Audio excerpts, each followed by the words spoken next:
We're talking with the Equestrian Aid Foundation people, and they've helped out a number of farriers.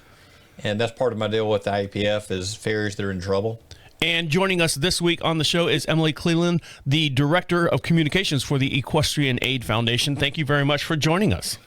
Thanks for inviting me. So Mike, you were saying that that you work with farriers in need and stuff. Part of my board seat with IAPF is for the injured, like farriers that are injured, farriers that are having problems, and we've referred a few people to the Equestrian Aid Foundation that are going to be out long term.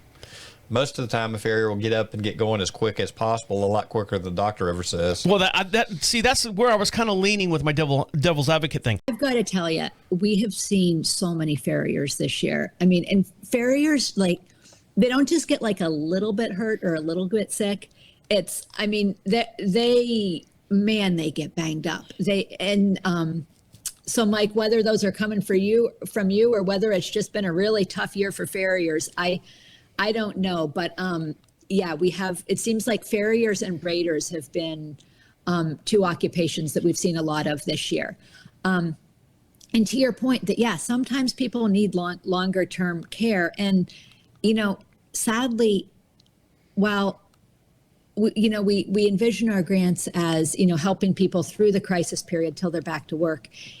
Some people, whether they're farriers or, riders or whatever, their injuries are so catastrophic that they're not going back to work. No, they're not. And, in these cases, their grant money is, we've helped people retrofit their houses. So they're, like a wheelchair accessible or something like that.